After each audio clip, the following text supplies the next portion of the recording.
Hey, it's been a while since I recorded a video outside.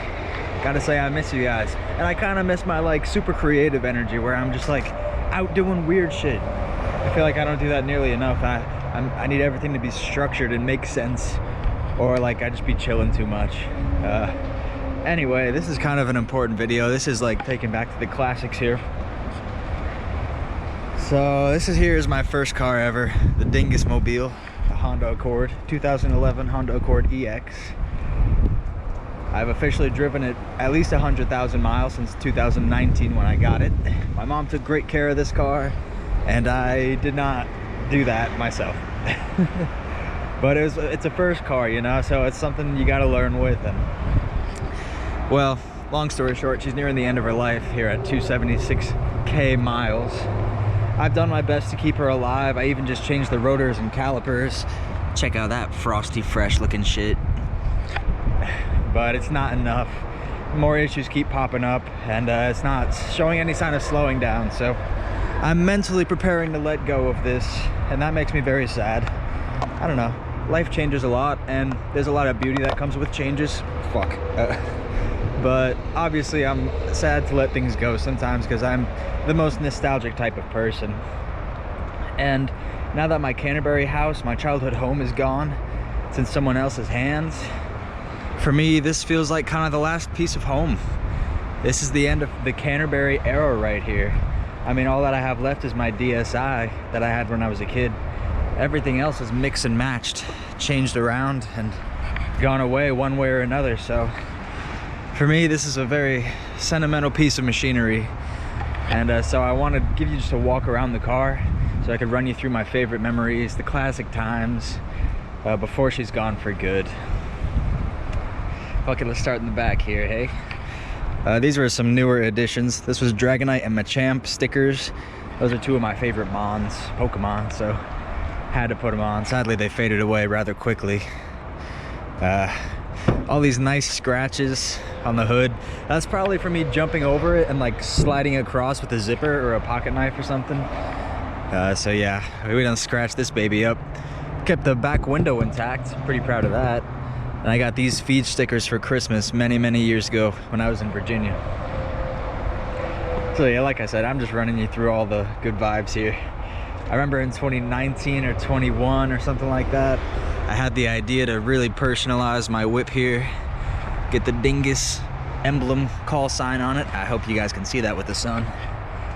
I just remember when I was doing that, I was like, I just hope that it like looks good, like it's legible. Like, it's one thing if you're like vandalizing and it looks like vandalism, but it's one thing if you like try to do something and it just looks like shit. So luckily the spray painting actually worked out pretty good with this like dash style of lettering. I even like the drip part, like that's so sick. We got drippy cheese on this. So yeah, definitely gonna miss that. Oh, the side Denny's here, those are for my feet, because honestly I've been pretty disrespectful to my car over the years, and I've practiced my striking on it occasionally. So these are from Teep Kicks, which really were not that hard to dent it up. I don't know, I just kind of have this obsession with not being obsessed with things. So yeah, I don't really worry about denting and danging it up, but you know, it's nice to take care of things too, so don't necessarily follow my example. Here we got the Field of Dreams here, my endless knuckle marks, because this is my favorite place to condition my knuckles, along with those poles in Walmart every couple of aisles. Just with consistent effort, you can really toughen up, as long as you don't smash your hands into things super often, you know, gradual progress. But since this car is going to be leaving soon, I do want to smash one on cam for you. I'm gonna miss you, babe. Right, so onto the other side, Cheesemobile. I got this one, this crack business here, back when I was working at Walmart, 5 a.m. days. Those are some really good vibes. Those are that's when I first got my car, honestly, when I was working at Walmart around 2019, so great vibes. But I was going into work at 5 a.m. one day, and I was backing up in my driveway, and I kind of like smacked into a little sapling tree type thing. Yeah, babe was never the same again. but in this weird kind of way, it actually makes the mirror work better because it's like a blind spot checker now, because it's like got the different angles in each crack. So hey, call that one improvement or not, but got a mulligan there. I guess the inside is where most of the memories are, but there's no way I could come this far without showing you how the front looks nowadays. Yeah, we got the snub-nosed revolver here, bit clipped off. So many years ago, back when I was still in like my first year of having this car, I learned about distracted driving because I was just trying to change the song, my radio station, basically, as a light was turning from red to green. And so when I saw it turn to green, I figured everyone was going to start speeding up and driving off, but I guess I looked away for way too long, even though I was just changing one thing, and did not brake enough. Before I knew it, I was way up inside the next car. It wasn't that bad though. For many years, 5 or 6 years after that accident, the front piece was still intact, although I had to duct tape a lot. It was what I called my ugly love. But when the front bumper officially tore off forever, that's when it became the actual ugly bitch. And it makes me a little sad because like now it just won't get the respect. But yeah, this whip has been through it all. This is the ride of dreams, man. Like, only thing better is the Corvette, but someday when I get famous, I want this exact same car again, all blacked out. We get some jet black rims here, some like slick looking peels on it. Give me that wildfire spoiler, something like fucking this big, coming all the way around. Maybe like double exhaust pipes here, something that like shoots fire out of it or some shit. That's just my dreaming though, so don't worry about that. Oh yes, I guess we're going to the inside now. This is the spot that y'all know best. Oh, here we go. Back into the zone. That's the back seat of my car. Moving on. But like seriously, like I guess I'll show you the cosmetics before I get into my feels as usual. You guys might not even know about this, but like I said, my car is in pretty dire condition and I have not been able to get any of this stuff fixed. So when I was a kid watching the Terminator, in the Terminator, Sarah Connor calls the cops. She's like, or she was talking to the cops, she's like, this guy punched straight through my windshield. And then they were like, yeah, he probably broke every bone in his hand. And I was like, oh, so windshields are really tough, huh? So I thought it was punch proof. But I was just sitting in traffic one day like, do. Oh shit. It started as just a little spiderling, but it's definitely expanded, reaching all around here. This one is not my fucking fault, all right? There is some guy sitting here. I guess that's all the details I'll say about that particular situation. But this dude was just kind of bumming it, and he fell asleep here, drunk, okay? Put his feet up and kicked my shit and caused this entire thing. So honestly, thank God that I had broken this one first, or else I would have been like crazy pissed about that. And nobody deserves that kind of situation. I'm glad I broke it before anyone else did.